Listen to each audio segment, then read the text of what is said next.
এখনো তোমার সেই ডানা ঝাপটানোর শব্দ শুনতে পাই, এখনো তোমার সেই দারুণ বিলাপ কানে বাজে।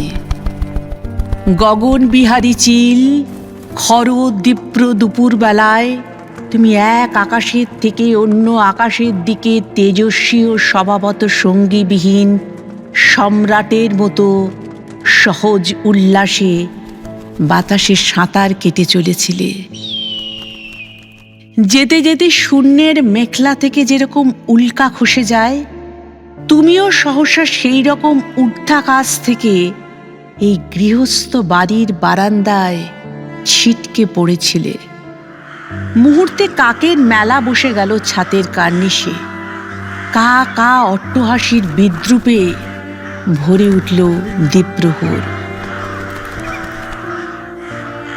তখনও মরনি তুমি, দুই চক্ষু ঘোলাটে ও ঘূর্ণমান, বাদামি শরীর কেঁপে কেঁপে উঠছে, ফের আকাশে উঠবার শক্তি নেই, তবু তুমি শরীরের শেষ বিন্দু সামর্থ্য সংগ্রহ করে প্রাণপণে ঝাপটাচ্ছ ডানা, কখনো বা বাঁকিয়ে উদ্ধত গ্রীবা ঘৃণা ভরে দেখে নিচ্ছ অদূরে অপেক্ষমান শত্রুদের। গগন বিহারী চিল, যারা ঊর্ধ্বে উঠতে পারে না, আর পারে না বলেই যারা পৃথিবীর ভাগাড়েও আস্থা করে কাপুরুষ মাস্তানের মতো দঙ্গল পাকিয়ে ঘুরে বেড়ায়, তাদের হাতে কি কখনো আমি ঊর্ধ্বাচারী মানুষের লাঞ্ছনা দেখিনি? দেখেছি অসংখ্যবার, বুঝেছি যে লাঞ্ছনাই স্বাভাবিক। এমনকি লাঞ্ছনা নিগ্রহের ফলে মানুষের দীপ্তি ও মহিমা আরও বেড়ে যায়। অথচ সমস্ত দেখে, সমস্ত বুঝেও মূর্খ আমি।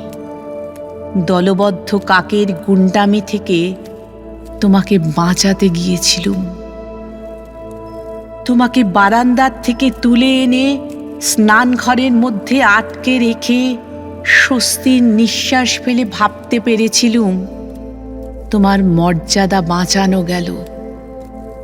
এখন বুঝতে পারি, বস্তুত তোমাকে এক বিদ্রূপের থেকে আরো ক্রূর, আরো ভয়ঙ্কর বিদ্রূপের ভিতরে নিক্ষেপ করেছিলুম সেদিন।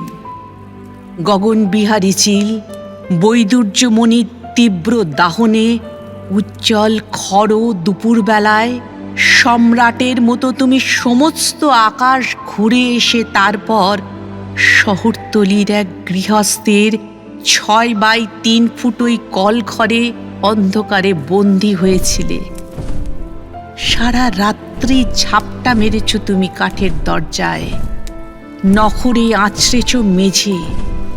সারা রাত আপন সাম্রাজ্য থেকে নির্বাসিত, বিচ্যুত হবার অপমানে, গ্লানিতে ও যন্ত্রণায় চিৎকার করেছ। অমন ধারালো শুকনো বুক ফাটা আর্তনাদ আমি কখনো শুনিনি। মনে হয়েছিল যেন পাখি নয়, বিশ্ব চরাচর আজ রাতে ওই কলঘরের অন্ধকারে বন্দী হয়ে চিৎকার করছে। গগন বিহারী চিল, সকালে তোমাকে আমি মুক্তি দেব বলে দরজা খুলে যখন দেখলুম মেঝের ওপর তুমি স্থির ও নিঃশব্দ হয়ে পড়ে আছো, তখন আমার মনে হয়েছিল তুমি পাখি নও, তুমি অফুরন্ত আকাশের প্রাণমূর্তি। যেন সমস্ত আকাশ আজ নিতান্ত ছাপোষা এক গৃহস্থের কলঘরে ক্লিন্ন অন্ধকারে মরে পড়ে আছে।